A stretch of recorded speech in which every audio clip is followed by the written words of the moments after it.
குடியரசு தின விழாவை ஒட்டி சென்னையில் ட்ரோன்கள் பறக்க தடை விதிக்கப்பட்டுள்ளது.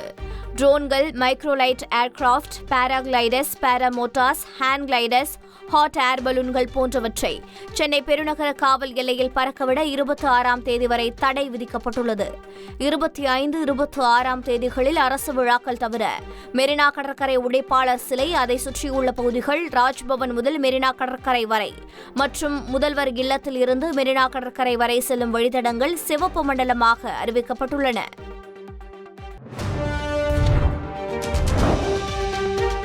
ஆளுநரின் செயல்பாடுகளை கண்டிக்கும் வகையில் அவர் அளிக்கும் குடியரசு தின வரவேற்பு நிகழ்ச்சியையும் தேநீர் விருந்தையும் தமிழ்நாடு காங்கிரஸ் எம்எல்ஏக்கள் புறக்கணிப்பதாக மாநில காங்கிரஸ் தலைவர் செல்வ பெருந்தகை அறிவித்துள்ளார். அதேபோல் குடியரசு தின தேநீர் விருந்தை மார்க்சிஸ்ட் கம்யூனிஸ்ட், இந்திய கம்யூனிஸ்ட், விடுதலை சிறுத்தைகள் மற்றும் மதிமுகவும் புறக்கணிப்பதாக அறிவித்துள்ளன.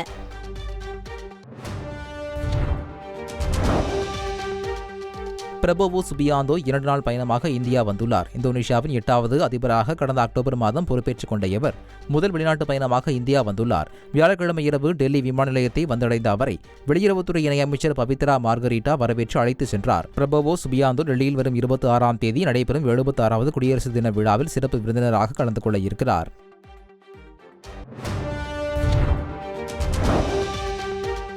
மதுரையில் டங்ஸ்டன் கனிமச் சுரங்க ஏலத்தை ரத்து செய்வதாக மத்திய அரசு அறிவித்துள்ளது. மதுரை அரிட்டாப்பட்டியில் டங்ஸ்டன் கனிமச் சுரங்கம் அமைவதற்கு எதிர்ப்பு தெரிவித்து அப்பகுதி மக்கள் தொடர் போராட்டம் நடத்தி வந்தனர்.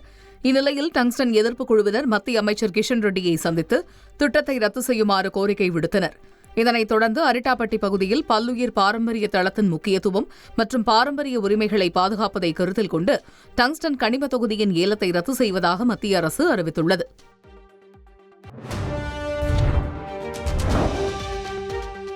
மக்களின் போராட்டத்தால் டங்ஸ்டன் சுரங்க ஏலம் ரத்து செய்யப்பட்டதாக அரிட்டாப்பட்டி மக்கள் மகிழ்ச்சி தெரிவித்துள்ளனர்.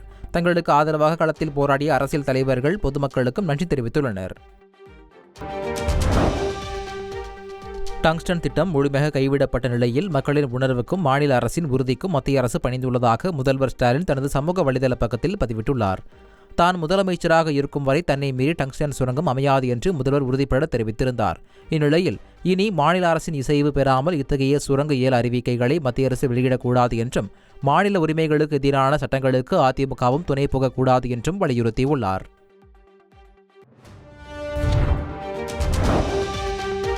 டங்ஸ்டன் திட்டம் ரத்து செய்யப்பட்டுள்ளதை வரவேற்பதாக அதிமுக பொதுச் செயலாளர் எடப்பாடி பழனிசாமி தெரிவித்துள்ளார். இது தொடர்பாக சமூக வலைதளத்தில் பதிவிட்டுள்ள அவர், இது மேலூர் பொதுமக்களின் தொடர் போராட்டத்திற்கும் தொடர்ச்சியாக அதிமுக மேற்கொண்ட முன்னெடுப்புகளுக்கும் கிடைத்த மாபெரும் வெற்றி என குறிப்பிட்டுள்ளார். இரட்டை வேட நாடகமாடிய திமுக அரசின் சதி வேலைகளுக்கு முற்றுப்புள்ளி வைக்கப்பட்டுள்ளதாகவும் மக்கள் சக்தி வெற்றி பெற்றுள்ளதாகவும் கூறியுள்ளார்.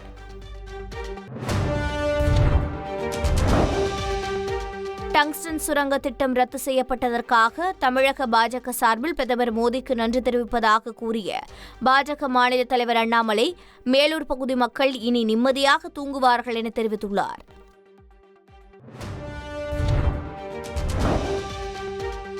மகளிர் உரிமை தொகை திட்டத்தில் புதிய பயனாளிகளின் தேர்வு எப்போது என எதிர்பார்ப்பு எழுந்துள்ளது.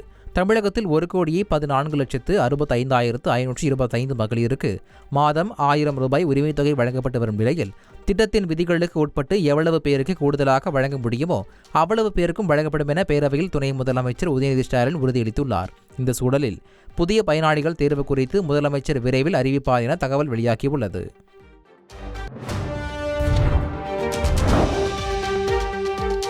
கட்சி பதவிகளுக்கு நிர்வாகிகளை தேர்வு செய்ய பணம் வாங்கினால் கடும் நடவடிக்கை எடுக்கப்படும் என தவேக பொதுச் செயலாளர் ஆனந்த் எச்சரித்துள்ளார். பனையூரில் நடைபெற்ற கூட்டத்தில் விழுப்புரம் மாவட்ட நகர செயலாளர் பதவிக்கு 15 லட்சம் வரை விலை நிர்ணயம் செய்ததாக வந்த புகார் குறித்து அந்த மாவட்ட நிர்வாகிகளை அழைத்து பொதுச் செயலாளர் ஆனந்த் எச்சரித்ததாக கூறப்படுகிறது.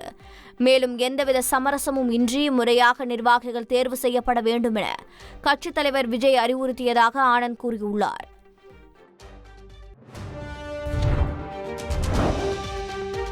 திடீரென கட்சி துவங்கி முதலமைச்சராகிவிடலாம் என சிலர் கனவு காண்பதாக அமைச்சர் பொன்முடி தெரிவித்தார். தமிழக வெற்றிக் கழக தலைவர் விஜயை அவர் மறைமுகமாக விமர்சித்துள்ளார்.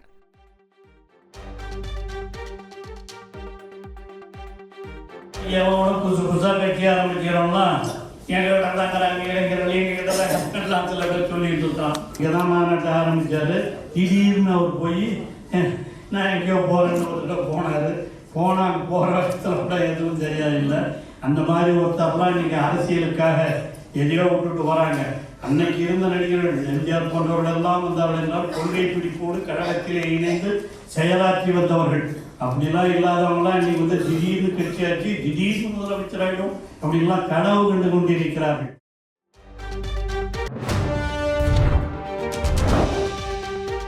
நாம் தமிழர் கட்சியின் ஒருங்கிணைப்பாளர் சீமான் விடுதலை புலிகள் தலைவர் பிரபாகரனுடன் இருக்கும் புகைப்படம் எடிட்டிங் செய்யப்பட்டதாக கூறப்படும் விவகாரம் விஸ்வரூபம் எடுத்துள்ளது.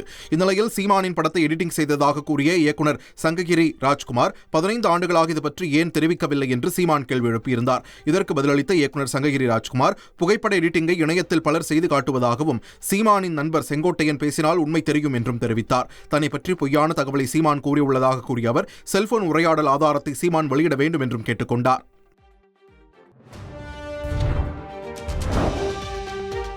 விடுதலை புலிகள் தலைவர் பிரபாகரன் உடனான சந்திப்பு குறித்து சீமான் பல்வேறு தவறான தகவல்களை கூறி வருவதாக அவரது அண்ணன் மகன் கார்த்திக் மனோகரன் குற்றம் சாட்டியுள்ளார். தந்தி டிவியின் ஆயுத எழுத்து நிகழ்ச்சியில் அவர் தெரிவித்த கருத்துக்களை தற்போது பார்க்கலாம். என்னைக்கு தேசிய தலைவர் அவர்கள் பெரியாரை எதிர்த்தாரு அல்லது எதிர்கருத்து சொல்லி இருக்காரு அப்படின்றத நான் தெரிஞ்சுக்க ஆசைப்படுறேன். எந்த இடத்துலயுமே பெரியாரை எதிர்த்ததா சித்தப்பா சொன்னதை எந்த இடத்துலயுமே எந்த பதிவுமே இல்லையே. அதாவது இவர் அதை எப்படி திருப்பி விடலாம்? அதாவது பெரியாரையும் தேசிய தலைவரையும் எதிர் அணியா மாற்றி விடுறதுக்கான இவருக்காக அந்த அதிகாரத்தை கொடுத்தது.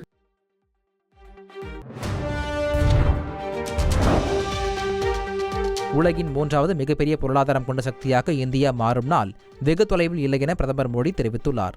விடுதலை போராட்ட வீரர் நேதாஜி சுபாஷ் சந்திர போஸின் பிறந்த தின கொண்டாட்டத்தின் ஒரு பகுதியாக அவரது பிறந்த இடமான ஒடிசா மாநிலத்தில் உள்ள கட்டாக் நகரில் கலாச்சார அமைச்சகத்தால் ஏற்பாடு செய்யப்பட்டிருந்த நிகழ்ச்சியில் பிரதமர் மோடி கலந்து கொண்டார். அப்போது பேசிய அவர், வளர்ச்சியடைந்த இந்தியாவை கட்டமைக்க நாமும் சுபாஷ் சந்திர போஸை போன்று சௌகரியமான சூழலில் இருந்து வெளிவர வேண்டும் என்றார்.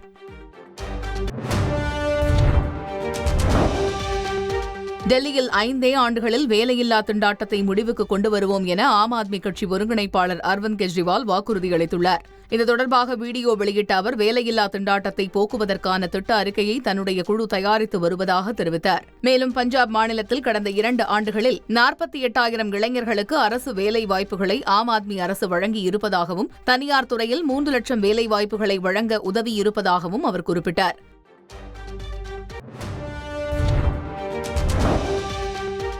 டெல்லி சட்டப்பேரவைக்கு அடுத்த மாதம் 5ஆம் தேதி தேர்தல் நடக்கிறது. இதில் ஆளும் ஆம் ஆத்மி, பாஜக மற்றும் காங்கிரஸ் உள்ளிட்ட கட்சிகள் தனித்து போட்டியிடுகின்றன. இந்நிலையில் டெல்லி தேர்தல் களம் சூடுபிடித்துள்ள நிலையில் பஞ்சாப் மாநில முதல்வர் பகவந்த் சிங் மான் பிரச்சாரத்தில் ஈடுபட்டார். வாக்காளர்கள் மத்தியில் பேசிய அவர் இந்த முறை டெல்லியில் ஆம் ஆத்மி அறுதி பெரும்பான்மையுடன் வெற்றி பெறும் என்றார்.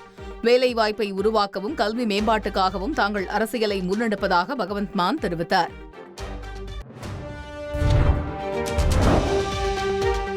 தங்களை விமர்சிப்பதை நிறுத்தவில்லை என்றால் உங்களிடம் 2 எம்எல்ஏக்கள் மட்டுமே மிஞ்சுவார்கள் என உத்தவ் தாக்கரேவுக்கு மகாராஷ்டிர துணை முதல்வர் ஏக்நாத் ஷிண்டே எச்சரிக்கை விடுத்துள்ளார். சிவசேனா கட்சியின் மறைந்த மூத்த தலைவர் பால் தாக்கரேவின் பிறந்த தினத்தை முன்னிட்டு ஆனந்த் ஆசிரம் பகுதியில் அமைந்துள்ள அவரது சிலைக்கு அஞ்சலி செலுத்திய ஷிண்டே கடந்த சட்டமன்ற தேர்தலில் மக்கள் உத்தவ் சிவசேனாவுக்கு தக்க பதிலடி கொடுத்திருப்பதாக விமர்சித்தார்.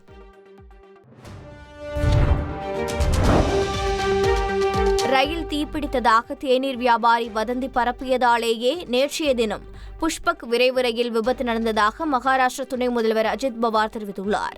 தேநீர் விற்பனையாளரின் வதந்தியால் பயந்து போன பயணிகள் சிலர் தங்களை காத்துக்கொள்ள ரயிலின் 2 பக்கங்களில் இருந்தும் வெளியே குதித்ததாகவும் பயணி ஒருவர் அபாய சங்கிலியை பிடித்து ரயிலை நிறுத்தியதாகவும் தெரிவித்துள்ளார். ரயில் நின்றதும் பயணிகள் கீழே இறங்கிய நிலையில் தண்டவாளத்தில் நின்ற அவர்கள் மீது கர்நாடக எக்ஸ்பிரஸ் ரயில் மோதியதாக விளக்கம் அளித்துள்ளார்.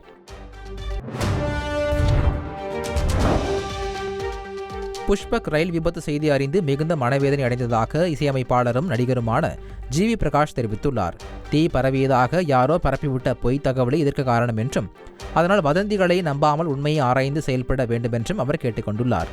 மேலும் பொய் செய்தி பரப்பியவர்கள் மீது அரசு தீவிர சட்ட நடவடிக்கை எடுக்க வேண்டும் என்றும் ஜிவி பிரகாஷ் வலியுறுத்தியுள்ளார்.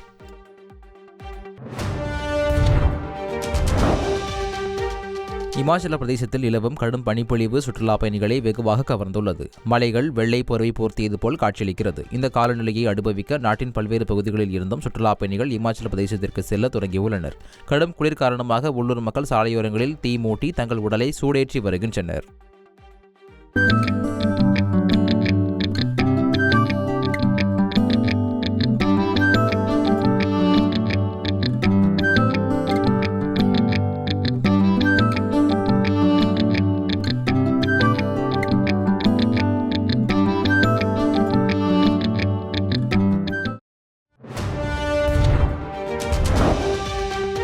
அமெரிக்காவின் லாஸ் ஏஞ்சல்ஸ் நகரில் மீண்டும் ஏற்பட்டுள்ள ஒரு காட்டுத்தீயை அணைக்க தீயணைப்பு வீரர்கள் போராடி வருகின்றனர்.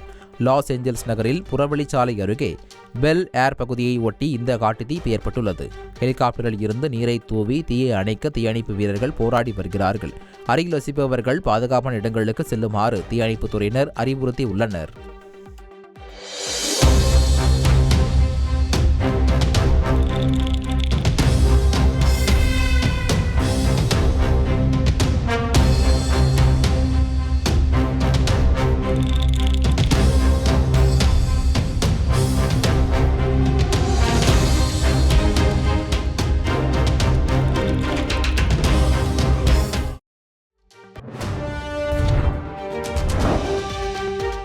அமெரிக்காவின் கலிபோர்னியா மாகாணத்தில் உள்ள லாஸ் ஏஞ்சல்ஸ் நகரில் கடுமையான காட்டுத்தீ பாதிப்பால் அப்பகுதியை ஆரஞ்சு மயமாக காட்சியளித்த பதைக்க வைக்கும் வீடியோவை பார்க்கலாம்.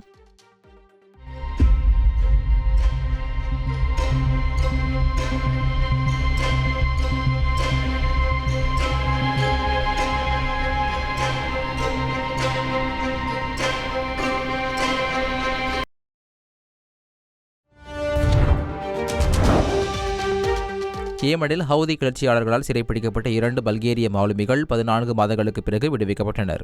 ஓராண்டுக்கு முன்பு ஏமனை ஒட்டியுள்ள செங்கடல் பகுதியில் சென்று கொண்டிருந்த சர்வதேச கப்பலை ஹவுதி கிளர்ச்சியாளர்கள் சிறைப்பிடித்தனர். இஸ்ரேல் ஹமாஸ் இடையே போர் நிறுத்த ஒப்பந்தம் அமலுக்கு வந்ததை அடுத்து ஹவுதி கிளர்ச்சியாளர்கள் பிணை கைதிகளாக வைத்திருந்த 25 பேரை ஓமன் அரசிடம் ஒப்படைத்தனர்.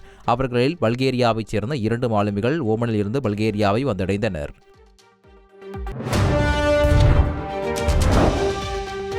சேப்பாக்கம் மைதானத்தில் நடைபெறவுள்ள 2வது T20 கிரிக்கெட் போட்டியையொட்டி இந்தியா இங்கிலாந்து வீரர்கள் சென்னை வந்தடைந்தனர். இந்தியா இங்கிலாந்து அணிகளுக்கு இடையிலான 2வது T20 போட்டி சென்னை சேப்பாக்கம் மைதானத்தில் நாளை நடைபெறவுள்ளது. இந்நிலையில் இரு அணி வீரர்களும் விமானம் மூலம் சென்னை வந்து பிரத்யேக பேருந்துகளில் விடுதிக்கு சென்றனர். தொடர்ந்து வீரர்கள் சேப்பாக்கம் மைதானத்தில் பயிற்சியில் ஈடுபட உள்ள நிலையில் சென்னையில் T20 போட்டி நடைபெற உள்ளதால் ரசிகர்கள் மத்தியில் எதிர்பார்ப்பு அதிகரித்துள்ளது.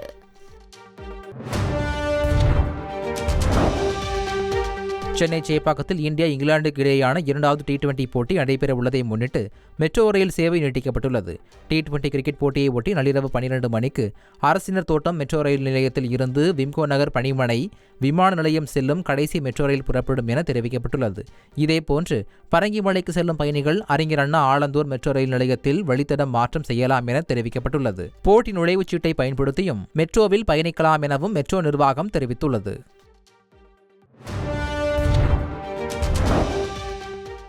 இந்திய கிரிக்கெட் அணியின் முன்னாள் கேப்டன் தோனி கோயிலுக்கு சென்று வழிபட்ட காட்சிகள் இணையத்தில் வேகமாக பரவி வருகிறது. ராஞ்சி அருகே உள்ள மகா கோயிலில் தோனி சாமி தரிசனம் செய்தார்.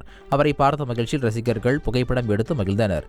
IPL-க்கு தயாராகும் விதமாக ஏற்கனவே பேட்டிங் பயிற்சியில் ஈடுபட்டு வரும் தோனி அடுத்த மாதம் தொடக்கத்தில் சென்னை வருவார் என எதிர்பார்க்கப்படுகிறது. நெல்லின் ஈரப்பதம் குறித்து ஆய்வு செய்ய வந்த மத்திய குழுவினர் நாகை மாவட்டத்தில் 80 மாதிரிகளை ஆய்வு எடுத்துக் கொண்டனர். தஞ்சாவூர், திருவாரூர் மாவட்டங்களில் ஆய்வை முடித்துக் கொண்டு வந்த அவர்கள் நாகை மாவட்டத்தில் எரவாஞ்சேரி, சீயாத்தமங்கை, பட்டமங்கலம், தேவூர், மணக்குடி ஆகிய இடங்களில் உள்ள கொள்முதல் நிலையங்களில் நெல் மாதிரியை எடுத்துக் கொண்டனர். இந்த குழுவினர் அறிக்கை அளித்த பிறகு மத்திய அரசிடமிருந்து நல்ல செய்தி வரும் என்று தமிழ்நாடு நுகர்பொருள் வாணிபக் கழக நிர்வாக இயக்குநர் அண்ணாதுரை நம்பிக்கை தெரிவித்தார்.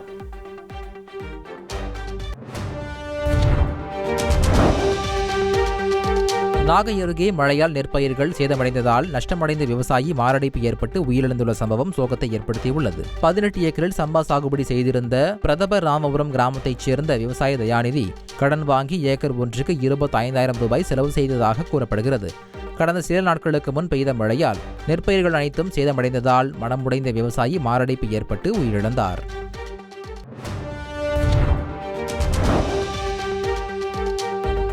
சிக்கலான குற்ற வழக்குகளை விசாரிப்பதற்கு பயிற்சி அளிப்பதற்கான பிரத்யேக குழு அமைப்பது குறித்து பரிசீலிக்க வேண்டும் என தமிழக அரசிற்கு சென்னை உயர்நீதிமன்றம் பரிந்துரைத்துள்ளது.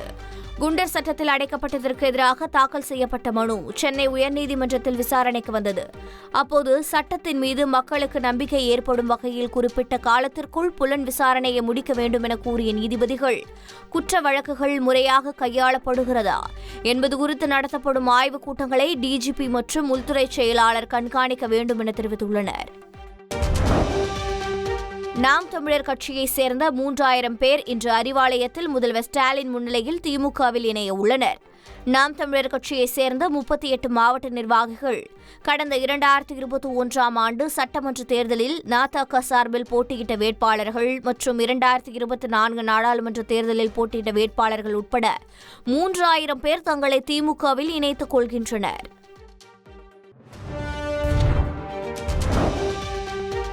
கோவை மாவட்டம் மேட்டுப்பாளையத்தில் மது போதையில் இருசக்கர வாகனத்தை இயக்க முயன்ற நபர் கடைக்குள் வாகனத்துடன் புகுந்த சிசிடிவி காட்சி வெளியாகியுள்ளது. காரமடை பகுதியைச் சேர்ந்த சந்தான வடிவேல் என்பவர் மது போதையில் தனது இருசக்கர வாகனத்தை இயக்க முயன்றார். அப்போது சரிவான தளத்தில் இருசக்கர வாகனம் சென்றதால் நிலைத்திடுமாறிய சந்தான வடிவேல் கடைக்குள் வாகனத்துடன் புகுந்து விபத்தை ஏற்படுத்தினார். இதில் கடையின் முன்பக்க கண்ணாடி சேதமடைந்தது.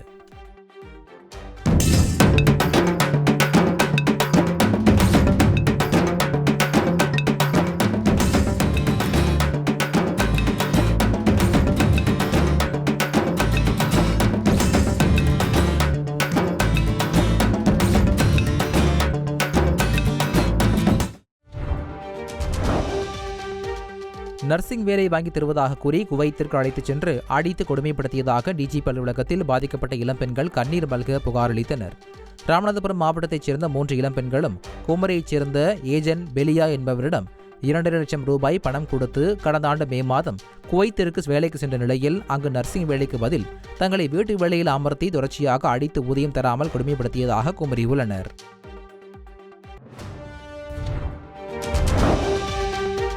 ராணிப்பேட்டை மாவட்டம் நெமிலி அருகே முன்விரோதத்தில் தீ வைத்து கொல்லப்பட்ட இளைஞரின் உறவினர்கள் திடீர் சாலை மறியலில் ஈடுபட முயன்றதால் போலீசாருக்கும் மறியலில் ஈடுபட முயன்றவர்களுக்கும் இடையே தள்ளுமுள்ளி ஏற்பட்டது.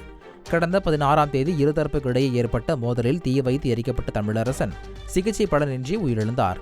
இந்நிலையில் நெல்வாய் பணப்பாக்கம் சாலையில் இளைஞரின் உறவினர்கள் திடீரென மறியலில் ஈடுபட முயன்றனர். அப்போது போலீசாருக்கும் தமிழரசனின் உறவினர்களுக்கும் தள்ளுமுள்ளி ஏற்பட்டது.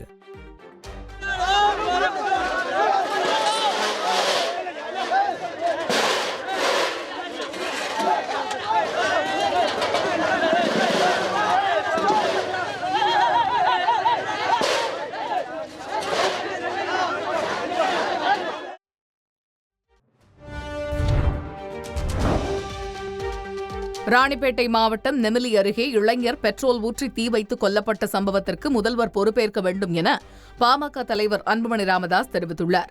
மேலும் தங்கள் கட்சித் தொண்டர்களை படிக்கச் சொல்வதாகவும் சண்டை சச்சரவுகளில் ஈடுபடக்கூடாது என அறிவுறுத்தி உள்ளதாகவும் அவர் கூறினார். ஒரு சில தலைவர்கள் மோதலில் ஈடுபட தூண்டுவதாகவும் அன்புமணி குற்றம் சாட்டியுள்ளார்.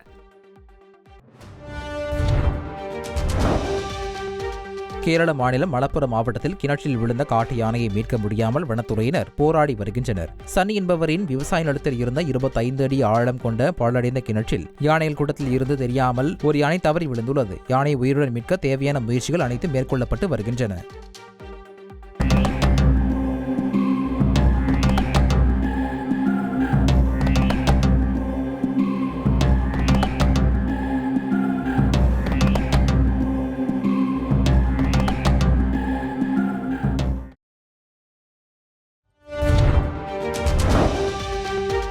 இயக்குனர் மிஷ்கின் அநாகரிகமாக பேசியதை தான் ஆதரிக்கவில்லை என நடிகர் குரு சோமசுந்தரம் தெரிவித்துள்ளார். சில நாட்களுக்கு முன் நடைபெற்ற பாட்டில் ராதா பட விழாவில் மிஷ்கின் மேடையில் பேசியது பெரும் சர்ச்சை ஏற்படுத்தியது. இந்நிலையில் பாட்டில் ராதா படத்தில் கதாநாயகனாக நடித்த சோமசுந்தரம் மிஷ்கினின் அநாகரிகமான பேச்சுக்கு தான் ஆதரவு தெரிவிக்கவில்லை எனவும் அது தவறு எனவும் தெரிவித்தார். அதே நேரம் இளையராஜா விவகாரத்தில் மிஷ்கின் பேசியது ஜீனியஸ் ஆஃப் ஜீனியஸ் என்ற வகையில் கருதுவதாக குறிப்பிட்டார். இரும்பு காலம் தமிழ் நிலத்தில் இருந்தே தொடங்கியது எனும் ஆய்வு பிரகடனத்தை மற்றற்ற மகிழ்ச்சியோடு உலகுக்கு அறிவித்ததாக முதல்வர் ஸ்டாலின் நிகழ்ந்துள்ளார். சங்க இலக்கியங்கள் யாவும் குறிப்பிடும் இரும்பின் பயன்பாடு 5300 ஆண்டுகள் பழமையானது என முதல்வர் பெருமிதம் தெரிவித்துள்ளார். நற்றிணையில் வரும் பாடலை குறிப்பிட்டு இனி இந்திய வரலாறு தமிழ் மண்ணிலிருந்தே எழுதப்படும் என்பதில் ஒவ்வொரு தமிழரும் பெருமை கொள்ளும் தருணம் இது என கனிமொழி எம்பி தெரிவித்தார்.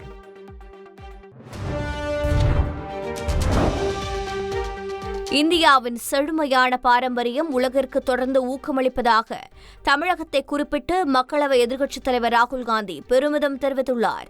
தமிழ்நாட்டின் சமீபத்திய தொல்பொருள் கண்டுபிடிப்புகள் 5300 ஆண்டுகளுக்கு முந்தைய இரும்பு பயன்பாட்டை வெளிப்படுத்துவதாக தெரிவித்துள்ளார். தமிழ்நாட்டின் பங்களிப்புகள் இந்தியாவின் புதுமை மற்றும் ஒற்றுமையை பிரதிபலிப்பதாகவும் அவர் புகழாரம் சூட்டியுள்ளார்.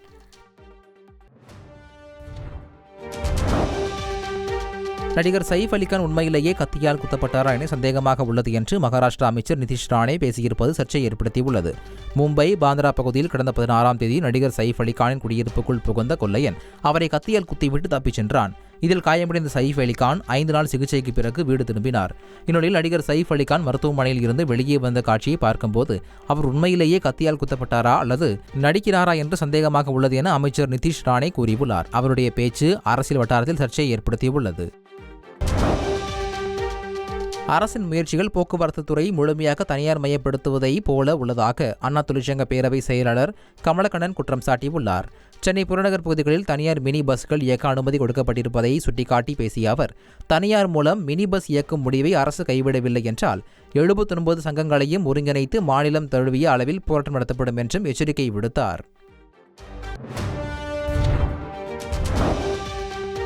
திருச்சி சூரியூரில் 3 கோடி ரூபாய் மதிப்பில் நிரந்தர ஜல்லிக்கட்டு அரங்கம் அமைக்க தமிழ்நாடு விளையாட்டு மேம்பாட்டு ஆணையம் டெண்டர் கோரியுள்ளது.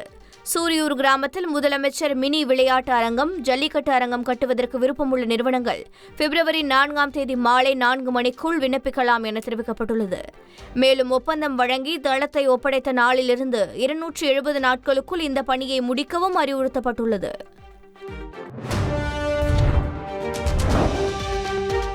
பரந்தூர் விமான நிலையம் அமைக்கும் திட்டத்திற்கு உண்மைக்கு புறம்பான தவறான புள்ளி விவரங்களை தமிழக அரசு வெளியிட்டு வருவதாக பரந்தூர் விமான நிலைய திட்ட எதிர்ப்பு குழுவினர் அறிக்கை வெளியிட்டுள்ளனர். அதில் மீனம்பாக்கத்திற்கு 27 கிலோமீட்டர் தொலைவில் உள்ள பன்னூரை விடுத்து 62 கிலோமீட்டர் தொலைவில் உள்ள பரந்தூரில் விமான நிலையம் அமைப்பதற்கான காரணம் என்ன? மேலும் பரந்தூர் பகுதியை போன்று விளைநிலங்கள், நீர்நிலைகள் இல்லாத பன்னூர் பகுதியை அரசு உயர்த்தி பிடிக்கும் மர்மம் என்ன என்பது தெரியவில்லை என தெரிவித்துள்ளனர்.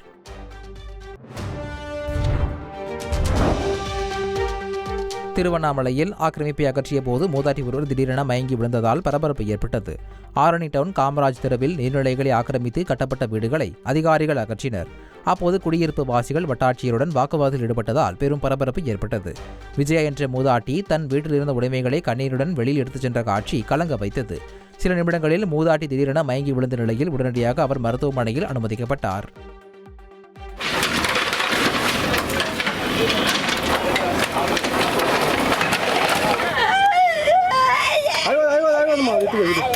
ஹலோ சொல்லுவா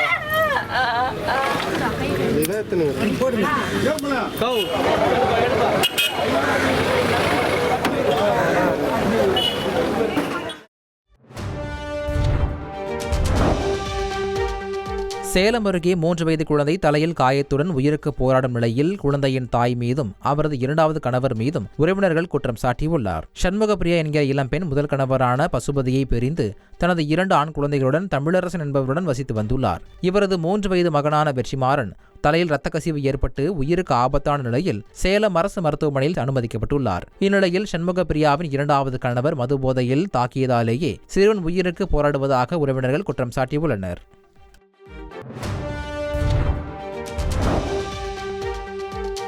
சென்னை அம்பத்தூர் அருகே நள்ளிரவு நேரத்தில் ஒரே இருசக்கர வாகனத்தில் பயணித்த 4 பெண்கள் விபத்தில் சிக்கினர்.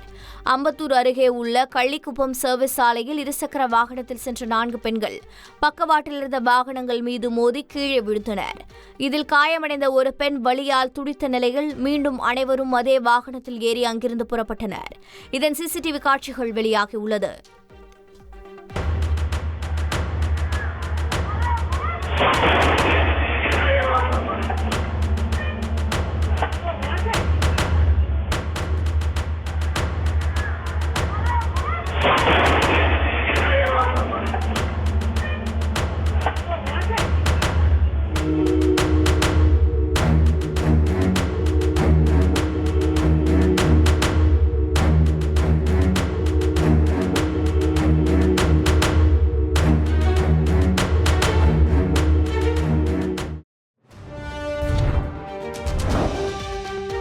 தனது புகைப்படத்தை வைத்து மோசடி முயற்சி நடைபெற்று வருவதாக நடிகர் ராஜ்கிரண் தெரிவித்திருப்பது சினிமா வட்டாரத்தில் பெரும் அதிர்ச்சியை ஏற்படுத்தியுள்ளது. இது தொடர்பாக சமூக வலைதள பக்கத்தில் அவர் வெளியிட்டுள்ள பதிவில், கனடா செல்வம் என்று அறிமுகப்படுத்திக் கொண்ட நபர் ஒருவர் தன்னுடன் எடுத்துக்கொண்ட புகைப்படத்தை காட்டி ஒரு தயாரிப்பாளரை ஏமாற்ற முயன்றிருப்பதாக சுட்டிக்காட்டியுள்ளார். அவ்வாறு தன்னுடைய பெயரையோ புகைப்படத்தையோ காட்டி யாரும் தொடர்பு கொண்டால் அவர்களிடம் எச்சரிக்கையாக இருங்கள் என்றும் நடிகர் ராஜ்கிரண் கேட்டுக் கொண்டுள்ளார்.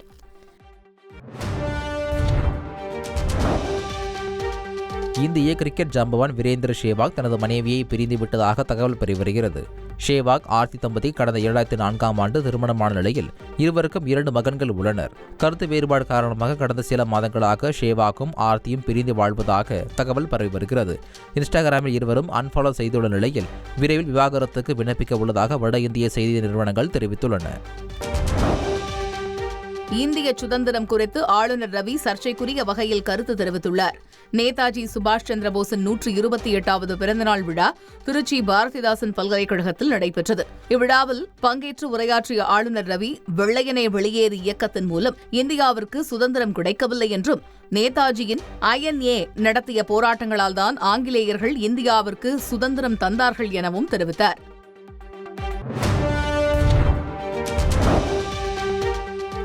பணிபுரியும் இடத்தில் பெண்களுக்கு அசௌகரியத்தை ஏற்படுத்தும் விரும்பத்தகாத சொல் கூட பாலியல் துன்புறுத்தல் தான் என சென்னை உயர்நீதிமன்றம் தெளிவுபடுத்தியுள்ளது. இது தொடர்பான வழக்கில் பணியிடத்தில் பெண்களுக்கு அசௌகரியத்தை ஏற்படுத்தும் செயல் அல்லது சொல்லும் கூட சட்டப்படி பாலியல் துன்புறுத்தல் தான் என்று நீதிபதி தெளிவுபடுத்தினார். மேலும் தொழிலாளர் நீதிமன்றம் பிறப்பித்த உத்தரவை ரத்து செய்த நீதிபதி விசாகா குழு பரிந்துரைகள் செல்லும் என்றும் உத்தரவிட்டுள்ளார்.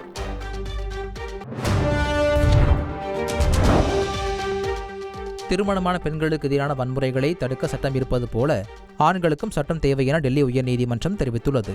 மிளகாய்ப்பிடி கலந்த வெந்நீரை கணவர் மீது ஊற்றிய மனைவியின் ஜாமீன் வழக்கில் டெல்லி உயர்நீதிமன்றம் இவ்வாறு தெரிவித்துள்ளது. மனைவிகளின் வன்முறையால் பாதிக்கப்படும் கணவர்கள் எதிர்கொள்ளும் சமூக சிக்கல்களை கோடிட்டு காட்டியுள்ள நீதிமன்றம், பாலினம் அதிகாரம் பாதுகாப்பு பெறுவது மற்றொரு பாலினத்திற்கு தீங்காகிவிடக்கூடாது என கூறியுள்ளார்.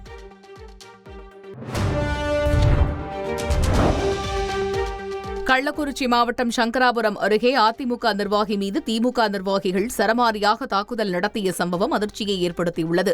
வரகூர் அதிமுக கிளைச் செயலாளராக உள்ள ஆறுமுகம் என்பவர் எம்ஜிஆர் 108வது பிறந்தநாள் விழாவின் போது பொதுக்கூட்டம் ஒன்றில் அதிமுகவின் சாதனைகளை பொதுமக்களிடம் எடுத்துக் கூறியதாக தெரிகிறது.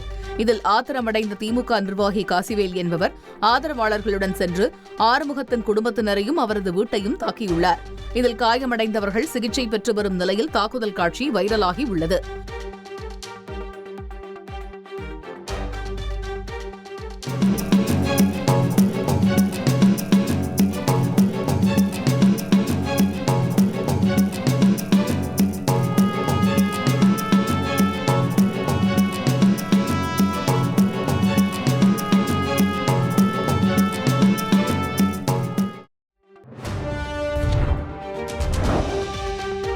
கர்நாடக மாநிலம் பெங்களூருவில் பிரபல அழகு நிலையத்திற்குள் புகுந்து ராம்சேனா அமைப்பினர் சூறையாடினர். கலாச்சாரத்தை சீரழிக்கும் செயல்கள் நடப்பதாக குற்றம் சாட்டி அந்த அழகு நிலையத்தில் பணிபுரிந்த பெண் ஊழியர்களை மிரட்டியதோடு பொருட்களையும் அடித்து நொறுக்கினர்.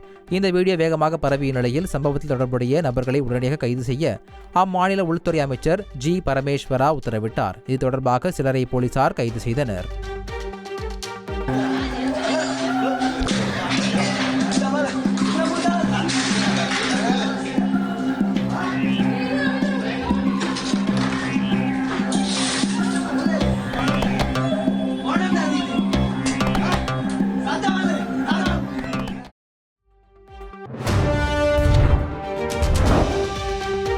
கன்னியாகுமரி மாவட்டத்தில் +2 மாணவியை வீட்டில் அடைத்து வைத்து பாலியல் வன்கொடுமை செய்த புகாரில் 2 பேர் போக்சோ வழக்கில் கைது செய்யப்பட்டனர்.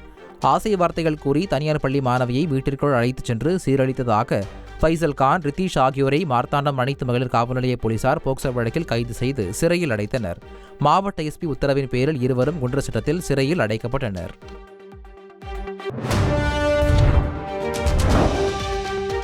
வரும் 29ஆம் தேதி தை அமாவாசையை முன்னிட்டு ராமேஸ்வரத்திற்கு சிறப்பு பேருந்துகள் இயக்கப்பட உள்ளன. சென்னை கிளாம்பாக்கத்தில் இருந்தும் சேலம், கோவை மற்றும் பெங்களூரு ஆகிய இடங்களில் இருந்தும் ராமேஸ்வரத்திற்கும், அதேபோல் ராமேஸ்வரத்தில் இருந்து சென்னை கிளாம்பாக்கம், சேலம், கோவை மற்றும் பெங்களூரு ஆகிய இடங்களுக்கும் கூடுதல் சிறப்பு பேருந்துகள் இயக்கப்பட உள்ளது. சிறப்பு பேருந்துகளுக்கு ஆன்லைன் முன்பதிவுக்கு வழிவகை செய்யப்பட்டுள்ளதாகவும் போக்குவரத்து துறை அறிவித்துள்ளது. திருச்செந்தூர் சுப்பிரமணிய சுவாமி கோயில் முன்புள்ள கடற்கரையில் கடந்த 1 மாத காலத்திற்கும் மேலாக கடல் சீற்றத்தின் காரணமாக கடல் அரிப்பு ஏற்பட்டது. இதனால் சுமார் 50 அடி தூரத்திற்கு கடற்கரையில் அரிப்பு ஏற்பட்டது. இதனால் பக்தர்கள் கடலில் புனித நீராட முடியாத நிலை ஏற்பட்டது. நேற்று சென்னை IIT குழுவினர் ஆய்வு மேற்கொண்ட நிலையில் தேசிய கடலோர ஆராய்ச்சி மையத்தைச் சேர்ந்த ராமநாதன் தலைமையிலான 9 பேர் கொண்ட குழுவினர் திருச்செந்தூர் கடற்கரையில் ஆய்வு மேற்கொண்டனர். ட்ரோன் கருவிகளை பறக்கவிட்டு மணல் அரிப்பு குறித்து ஆய்வு மேற்கொண்டனர்.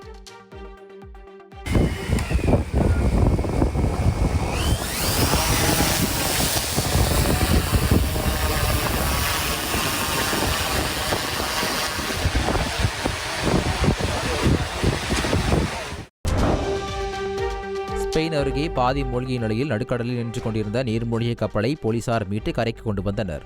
போதை மருந்து கடத்தலுக்கு பயன்படுத்தப்பட்டதாக சந்தேகிக்கப்படும் அந்த கப்பல் நடுக்கடலில் நின்று கொண்டிருப்பதாக மீன்பிடி படகில் சென்றவர்கள் மூலமாக காவல்துறைக்கு தகவல் கிடைத்தது. மீன்பிடி படகில் சென்றவர்கள் அந்த நீர்மூழ்கிய கப்பலை கரைக்கு கொண்டு வர முயற்சித்த போது அது 2 பாகங்களாக உடைந்து அதிக எடையுடன் இருந்த பகுதி நீரில் மூழ்கிய நிலையில் இருந்தது. இதையடுத்து ஸ்பெயின் காவல்துறையினர் அங்கு சென்று அந்த நீர்மூழ்கிய கப்பலை மீட்டு கரைக்கு கொண்டு வந்தனர்.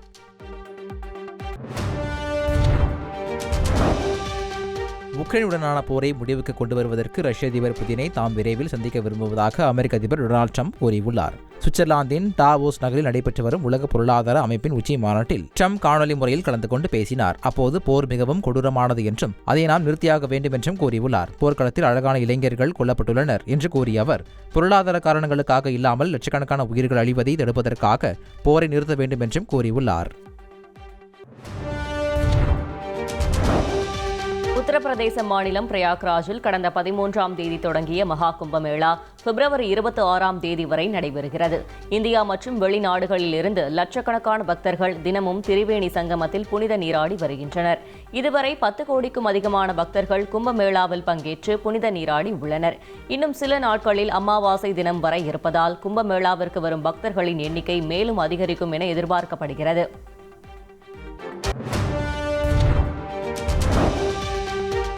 பெண்கள் மற்றும் குழந்தைகளுக்கு எதிரான பாலியல் குற்றங்களுக்கு கடுமையான தண்டனைகளை வழங்க வழிவகை செய்யும் தமிழக அரசின் சட்டத்திருத்த மசோதாவுக்கு ஆளுநர் ஒப்புதல் அளித்துள்ளார். தமிழக சட்டசபையில் முதலமைச்சர் மு.க.ஸ்டாலின் சட்டத்திருத்த மசோதா ஒன்றை கடந்த 10ஆம் தேதி தாக்கல் செய்தார். சிறுமிகளை பாலியல் வன்புணர்ச்சிக்கு உள்ளாக்கினால் தூக்கு தண்டனை, பெண்களை பின்தொடர்ந்தால் 5 ஆண்டு சிறை தண்டனை உள்ளிட்ட பல்வேறு சட்டங்களை கடுமையாக்கும் வகையில் சட்ட மசோதா பேரவையில் தாக்கல் செய்யப்பட்டு ஒப்புதலுக்கு அனுப்பப்பட்ட நிலையில் ஆளுநர் ஒப்புதல் அளித்துள்ளார். அண்ணா பல்கலைக்கழக மாணவி பாலியல் வன்கொடுமை வழக்கில் குண்டாஸில் கைதான ஞானசேகரன் விசாரணைக்கு பயந்து நடித்ததாக கூறப்படுகிறது. ஞானசேகரனை 7 நாட்கள் போலீஸ் காவலில் எடுத்து விசாரணை நடத்தி வந்தனர். இதனிடையே சமீபத்தில் அவருக்கு திடீரென வலிப்பு ஏற்பட்டதாக கூறி ஸ்டான்லி அரசு மருத்துவமனையில் சிகிச்சைக்காக அனுமதிக்கப்பட்ட பிறகு அவரின் உடல்நிலை சீரானது. ஆனால் போலீஸ் கஸ்டடியை கழிக்க அவர் உடல்நிலை சரியாகவில்லை என நடித்ததாக கூறப்படுகிறது. இதைத் தொடர்ந்து அவரை மீண்டும் எழும்பூரில் உள்ள சிறைகள் மற்றும் சீர்திருத்த பணிகள் துறை அலுவலகத்தில் வைத்து சிறப்பு புலனாய்வு குழுவினர் விசாரணை நடத்தி வருகின்றனர். மாணவி பாலியல் வன்கொடுமை வழக்கில் கைது செய்யப்பட்டுள்ள ஞானசேகரனுடன் மாமூல் பிரியாணிக்காக போலீசார் சிலர் தொடர்பில் இருந்தது விசாரணையில் தெரியவந்துள்ளது.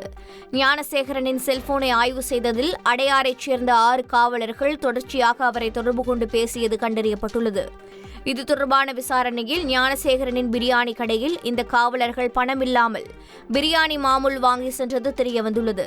இவர்களின் செல்போன்களை பறிமுதல் செய்துள்ள விசாரணை குழு பல்வேறு கோணங்களில் விசாரித்து வருகிறது.